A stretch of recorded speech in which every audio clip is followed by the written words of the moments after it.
paz do Senhor, meus irmãos. Estamos iniciando aqui hoje, então, o nosso primeiro vídeo dessa série de estudos sobre Eliseu e Cristo. O quanto esse profeta, esse homem de Deus aponta para Jesus. O seu nome, Deus é a salvação, já nos mostra uma grande tipologia de Cristo, o ungido do Senhor, que a palavra Jesus significa Deus é a salvação e a palavra Cristo significa ungido. Então essas duas coisas são importantes para a gente entender muito do que vai acontecer aqui na vida de Eliseu, o que vai apontar para Cristo, o homem que foi ungido por Elias e que tem um nome, o mesmo nome de Cristo, Deus é a salvação. Olha que coisa linda, meus irmãos. Então a gente já inicia esse estudo hoje e falaremos hoje sobre a revolta de Moabe. Então, meus irmãos, a revolta de Moabe aconteceu na época de um reinado do rei Jorão, rei de Israel. Então, meus irmãos, a primeira coisa que eu peço que os irmãos façam nesse momento, se os irmãos não leram esse texto, se os irmãos não lembram dessa história, ela está lá no livro de 2 Reis, capítulo 3, dos versículos de 1 a 27. Então, que os irmãos possam parar esse vídeo, pausar esse vídeo, ler esse texto, se os irmãos não lembram dessa história, para que de alguma forma isso ajude os irmãos a entenderem um pouco dessa história também. Amém, meus irmãos? Mas o que está acontecendo nesse momento? Nós temos algumas figuras importantes. A primeira delas é o rei Jorão. Rei Jorão é rei de Israel. Rei Josafá é rei de Judá. E o rei de Edom, que fica junto com eles, a gente não sabe o nome dele, e existe um quarto rei, que é o rei de Moabe, chamado Messa. Esse homem, então, na época, ele era servo, ele era vassalo do reino de Israel. Nessa época existia um sistema de suzerania e vassalagem, um senhor e um servo. E nesse momento, então, o rei de Moabe, que era um homem chamado Messa, pagava tributo para Israel. E quando que esse tributo começou a ser pago? No tempo de Acabe, no tempo de Onri, ele começou a pagar esse tributo. Só que Acabe morreu. Quem assumiu o reinado foi o seu filho Acasias, depois Acasias morre e o seu irmão Jorão assume o reinado. Então o rei Messa ele fala, eu não vou mais pagar tributo para esse reino. Ele já não tem mais aquele poder que eles tinham antes, eu não vou mais pagar esse tributo. E ele se rebela então contra o reino de Israel. Jorão não gosta disso e fala o quê? Não, vamos lá contra o rei de Moabe, vamos destruir aquela cidade e vamos tomar novamente eles como nossos servos. E o que ele faz? Ele faz uma coalizão. Ele chama o rei de Judá, que era um homem chamado Josafá, e o rei de Edom, que nessa época era aliançado com o rei de Israel e também era um reino suzerano, um reino vassalo, perdão. Então, meus irmãos, essa coalizão, e é nesse momento, e é nesse contexto que acontece então essa revolta dos moabitas. Então, meus irmãos, essa primeira coalizão entre o rei de Judá, o rei de Israel e o rei de Edom já nos mostra um grande ensinamento, que é aquilo que Amós e Atos, lá Tiago vai falar em Atos, sobre o tabernáculo de Davi. E Oséias também vai ser uma grande tipologia dessa figura de Cristo. Meus irmãos, nós vemos ali no tabernáculo de Davi que todos os homens, eles seriam de alguma forma juntados ali pelo ministério de Cristo, eles seriam reconciliados pelo ministério de Cristo. E o que traria a conversão, o que traria o selo do Espírito, o que traria o convívio com o Pai, não seria mais apenas a lei escrita, não seria mais a circuncisão, não seria mais os atos, os rituais, mas seria o confessar que Cristo é o Filho de Deus. Isso, através do momento que nós crescemos no Filho de Deus, através do momento que aqueles homens crescem que Jesus é o Filho de Deus, e eles confessassem com a sua boca, e através das suas obras de obediência, eles obedecessem aos mandamentos do Senhor, esses sim serão chamados Filhos de Deus. Esses receberiam o poder de serem chamados Filhos de Deus. E é o que acontece quando Jesus pergunta para Pedro, quem vocês dizem que eu sou? Que muitos diziam que Jesus era um profeta, muitos diziam que Jesus era um grande homem, ou que era talvez até Elias, mas, meus irmãos, não. Jesus não era nenhum desses. Jesus era o Filho de Deus. E Pedro fala para ele, tu és o Cristo, o Filho de Deus. E Jesus vira para ele e fala assim, Pedro, disseste bem, porque o Espírito te revelou isso. Porque para você vir falar para mim que eu sou o Filho de Deus, só o Espírito pode te revelar isso. Então, meus irmãos, a gente já vê que isso é uma obra do Espírito.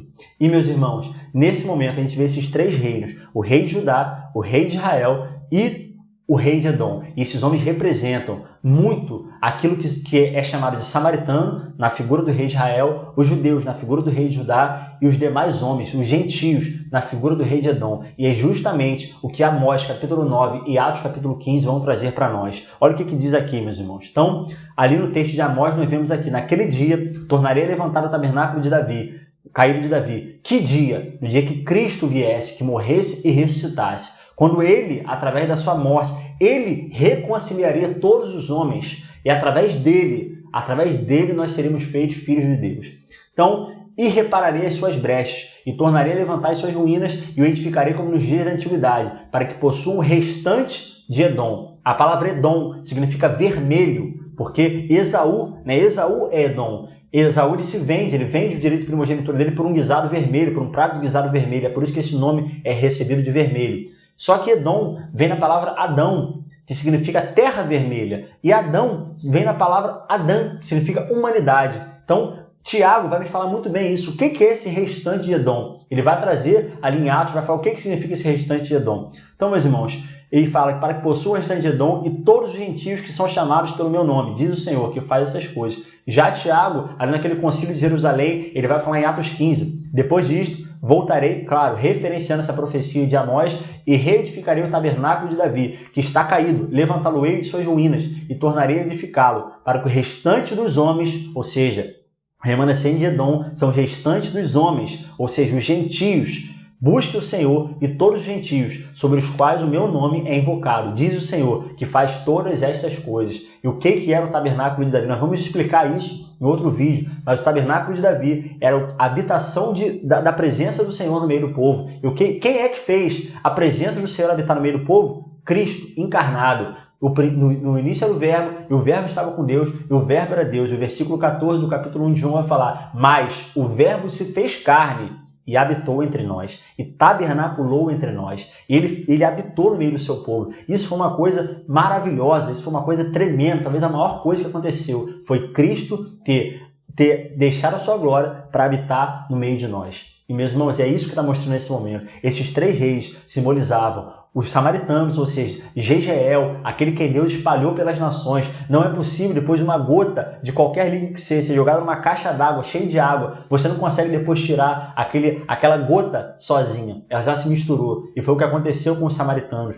Foi o que aconteceu com o povo de Israel. Eles foram espalhados por todas as nações, para que dali viessem, então, os homens ao pleno conhecimento de Cristo. Os judeus, a qual veio aquela tribo, a qual veio Jesus, o cabeça do corpo, o cabeça da igreja. Então ele também é representado pelo rei de Judá, Josafá. E Edom, ou seja, os gentios, aqueles que seriam tomados, aqueles que não eram povo de Deus, eles passarão a ser povo de Deus. E é por isso que nós vemos na profecia de Osés, que Osés tem 3 filhos. O primeiro deles, Jezreel, que significa Deus espalha, Deus semeia. Isso mostra muito bem os samaritanos. O rei de Israel foi espalhado.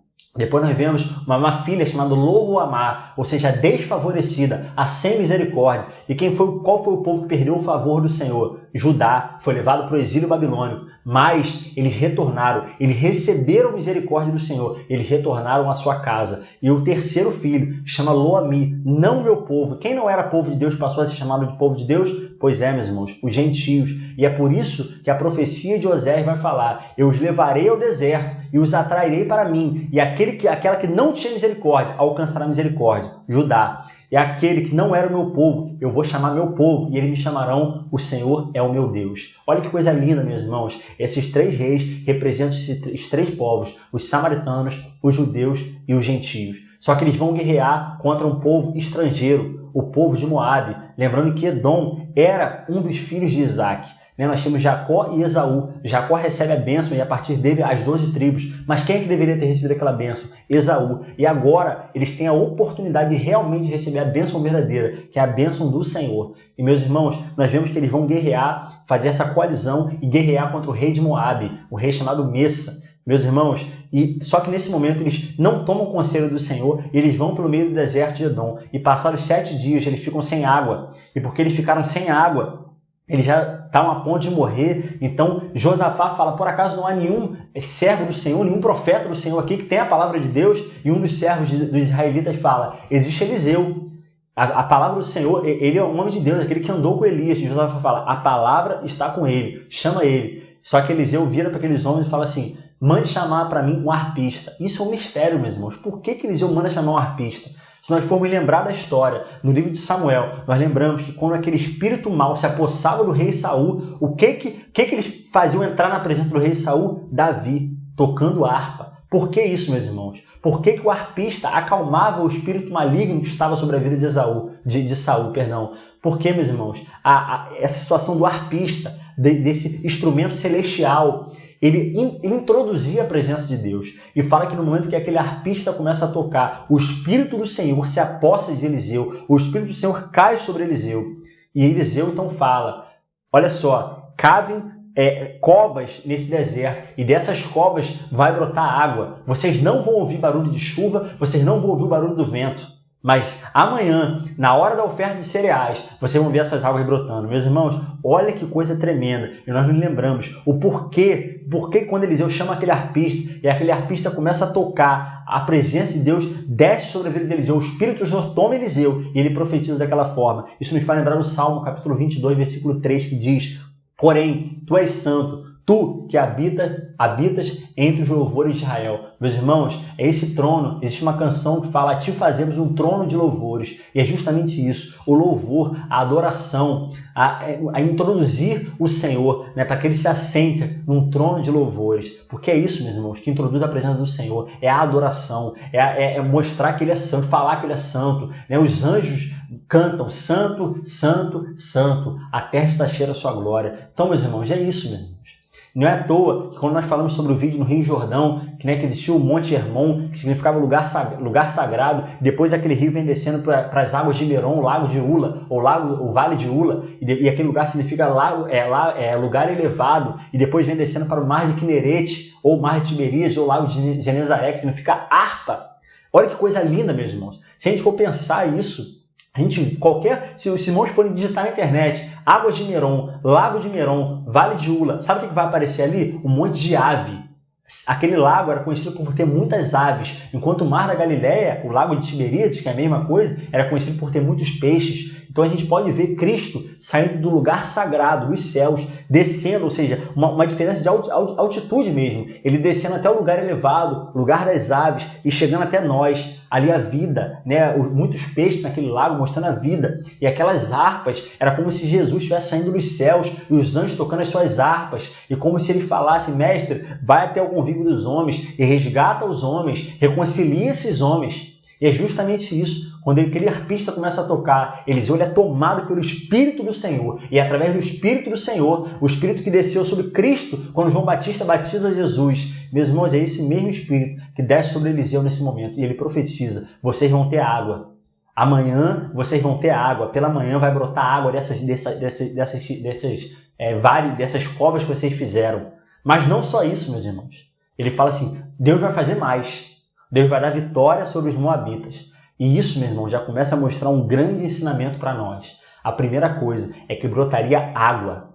Brotaria água. E a Bíblia fala que do seu interior nascerá uma fonte que fluirá para a vida eterna, de águas vivas. De águas vivas. No meio do deserto ia sair água. Olha que coisa tremenda. Isso me faz lembrar novamente da profecia de Oséias: e eu vos levarei ao deserto, e lá eu vou atrair vocês para mim. Meus irmãos, é isso que Deus está fazendo. Esse povo está no meio do deserto, sem saber o que fazer, a ponto de morrer de sede. Mas o Espírito desce sobre Eliseu, prefigurando o próprio Cristo. E através de Cristo, aquele que cresce que ele era o Filho de Deus, do seu interior fluiria o quê? Água viva. E é isso que vai dizer em João: quem crer em mim, como diz a Escritura, do seu interior fluirão rios de água viva. Olha que coisa linda, meus irmãos. Só que não seria naquele momento que fluiria. Eliseu fala assim: amanhã, pela manhã, na hora da oferta de cereais, vocês não vão ouvir barulho de vento, vocês não vão ver chuva, vocês não vão ver nada, mas as águas vão brotar sozinhas dali, através do Espírito. Olha que coisa linda. Isso nos faz lembrar do texto de João, capítulo 3, quando Jesus está falando com Nicodemos, que ele fala: aquele que é nascido de Deus é como o vento, ele sopra onde quer, você não sabe para onde vai, mas esse é o que é nascido da água e do Espírito. E o que é ser nascido da água e do Espírito? Ele fala: por acaso eu posso retornar ao ventre da minha mãe? Mas lá em Ezequiel, capítulo 36, nós vamos ver mais para frente, Ezequiel fala o que é ser nascido da água e do Espírito. Isso só é possível através do sangue de Cristo. E é isso que está acontecendo nesse momento, meus irmãos. A oferta de cereais era uma oferta que lá em Levítico capítulo 2 vai nos dizer que é uma oferta de consagração. Nós temos dois tipos de oferta de consagração: o holocausto e a oferta de cereal. E a oferta de cereal ela era marcada por eu derramar azeite sobre a farinha. Meus irmãos, o que a farinha nos lembra? A farinha de trigo nos lembra? O que o trigo nos lembra? O pão da vida, Jesus. E o que o azeite nos lembra? O Espírito. É o Espírito sendo derramado sobre Cristo.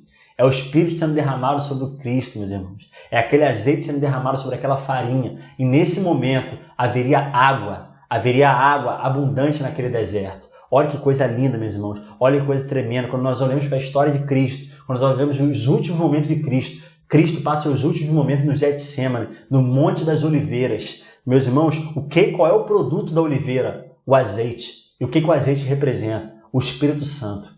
Naquele momento, não tinha discípulo, não tinha mais ninguém. Haveria só o Espírito sobre o Senhor. E o que levou Jesus a perseverar até o fim foi a força do Espírito Santo. E ele foi até o fim, ele morreu naquela cruz, ele deu a sua vida, ele entregou a sua vida, mas ele ressuscitou ao terceiro dia e nos deu vida juntamente com ele. Então, na sua morte, nós recebemos vida. Amém, meus irmãos? E nós vemos, e olha o que 1 João vai nos dizer, quem é que vence o mundo?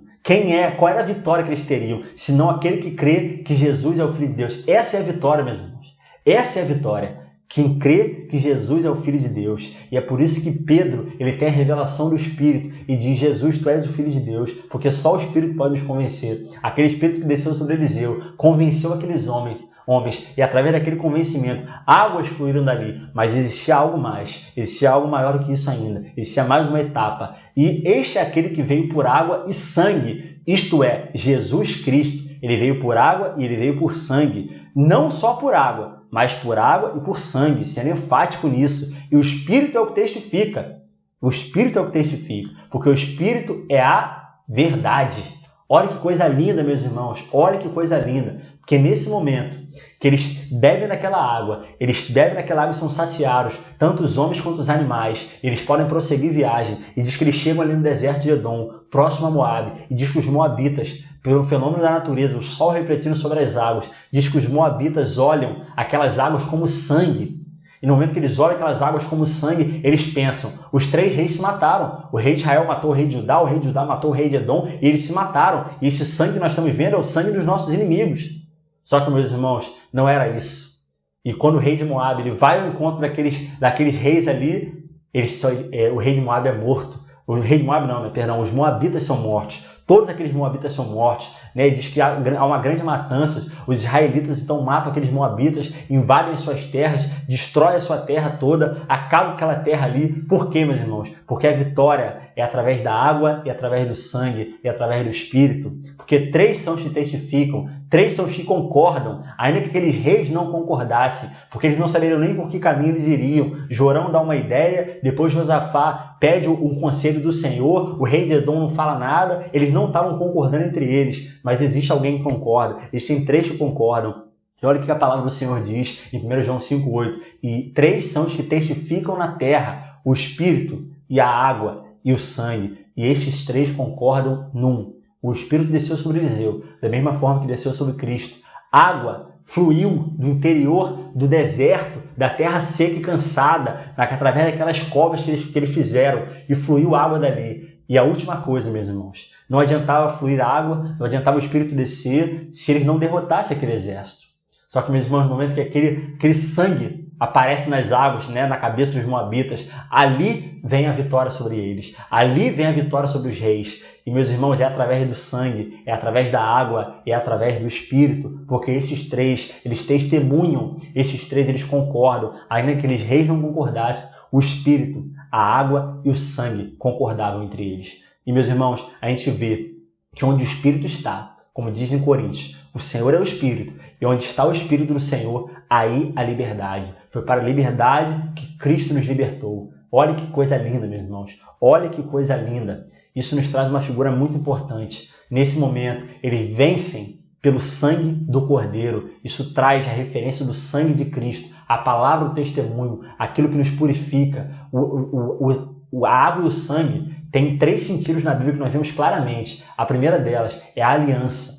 Quando a lei é dada a Moisés, fala que ele fecha o livro, ali no capítulo 14 de Levítico, e derrama sobre o livro sangue e água, fazendo um selo, o selo da aliança. E depois, quando o leproso é para ser purificado das suas imundícias, diz que é derramado sobre ele água e sangue. Então, meus irmãos, Cristo, ele veio para fazer aliança conosco, ele veio para nos purificar de todo pecado. Só que ele não veio para nos purificar apenas, ele veio para nos libertar de todas as amarras do diabo, porque ele está preparando a sua noiva, sem mácula, para o encontro com o noivo, o encontro final que nós nos encontraremos com ele. Amém, meus irmãos? Então nós temos aqui agora, né, o texto que eu falei de Ezequiel. Então aspergirei água pura sobre vós, e ficareis purificados, e dar-vos-ei um coração novo, e porei dentro de vós um espírito novo, e tirarei da vossa carne um coração de pedra, e vos darei um coração de carne, e porei dentro de vós o meu espírito, dentro de vós eu porei o meu espírito, e farei que andeis nos meus estatutos, e guardeis os meus juízos e os observeis. E habitareis na terra que eu dei a vossos pais, e vós sereis o meu povo, e eu serei o vosso Deus. Olha que coisa linda, meus irmãos. Isso nos traz a figura de um nascimento. E muito me intrigou. Durante muito tempo eu me perguntei por que quando Jesus morre, fala que nenhum dos seus ossos são quebrados, e o soldado enfia uma lança na lateral de Jesus e sai água misturada com sangue. Isso muito me intrigava. E conversando com meu irmão esses dias, né, nós ficamos bastante tempo falando sobre isso. Isso nos traz uma referência do nascimento. Quando a bolsa de uma mulher grávida estoura, sai junto, né, água e sangue.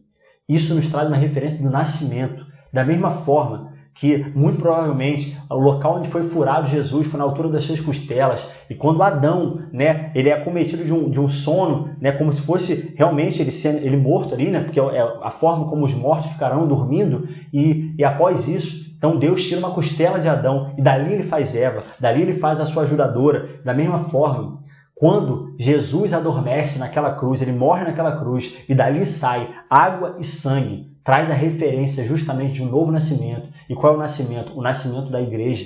Da mesma forma que Adão dá origem a Eva na sua morte, da mesma forma Cristo dá origem à igreja na sua morte. Então, meus irmãos, e três sons testificam: o Espírito, a água e o sangue. E quando a bolsa estoura, sai água e sangue. E quando o bebê nasce, vem o fôlego da vida. Porque até então ele era nutrido pela placenta. Mas nesse momento existe o fôlego, existe o Espírito. E esses três sons testificam. Isso mostra o nosso nascimento, o novo nascimento, através de Cristo, né? Através do sangue de Cristo. Não é possível nascer da água e do Espírito sem o sangue de Cristo, sem o sacrifício. O nosso sacrifício, os nossos esforços, eles só têm algum valor, porque um dia Jesus morreu por nós. Porque senão tudo isso seria em vão. Tudo isso seria em vão. Mas o sacrifício dele deu sentido à nossa vida. Então, meus irmãos, olha que coisa linda. Olha que coisa linda.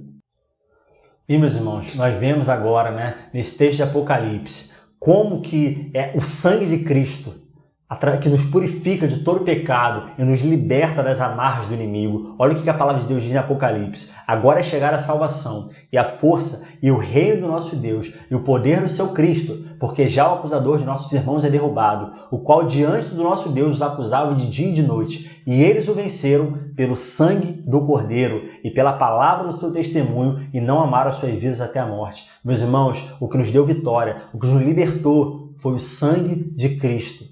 Então, meus irmãos, eles foram purificados quando o Espírito desceu sobre Eliseu e ele profetizou. E, meus irmãos, através daquilo ali, eles obtiveram água e foram saciados e foram purificados e se aprontaram para aquela guerra. E quando os moabitas pensaram que aquilo era sangue, eles tinham morrido, na verdade eles estavam prontos, eles estavam purificados, eles estavam fortes e derrotaram os moabitas. E nós vencemos pelo sangue de Cristo. Naquela cruz, quando ele derramou o seu sangue naquela cruz, ele derramou vida sobre nós. E o nome Messa, em hebraico, o nome daquele rei, significa libertação. Olha que coisa linda, meus irmãos. Olha que coisa linda. O sangue de Cristo nos liberta de todo pecado. Olha que coisa linda. Então, meus irmãos, a história termina. Aquele rei sacrificando o seu próprio filho, ou seja, o príncipe herdeiro, sobre o muro. E da mesma forma, quando Jesus morreu naquela cruz, o diabo deve ter pensado: acabou. O Cristo, o possível Salvador, morreu. Acabou. Da mesma forma que o rei de Moabe olhou aquelas águas como sangue e falou: acabou. Nós vencemos tudo. Acabou a guerra. Mas na verdade, meus irmãos, ele ressuscitou ao terceiro dia e ele obteve vitória. Da mesma forma, aqueles israelitas estavam fortes e mataram todos aqueles homens de Moabe. E não restou nada àquele rei a fazer do que sacrificar o príncipe sobre o muro, sobre a herança dele sobre o muro. Da mesma forma, Cristo derrotou o poder do diabo. Cristo derrotou o poder das trevas, porque ele é a luz do mundo. E onde há luz, não há trevas. E olha o que Cristo fez através do seu sacrifício. O Espírito desceu sobre nós através de Cristo. Ele nos purificou através da água viva, a palavra do seu testemunho. Ele nos deu liberdade, libertação, através do seu sangue naquela cruz. Amém, meus irmãos? Espero que os irmãos sejam muito abençoados com esse vídeo e os demais vídeos que virão. Que Deus possa nos revelar a sua palavra a cada dia e possa nos abençoar, porque o seu Espírito, a sua água e o seu sangue nos trouxe vida e vida em abundância. Amém, meus irmãos? Deus abençoe os irmãos e até o próximo vídeo.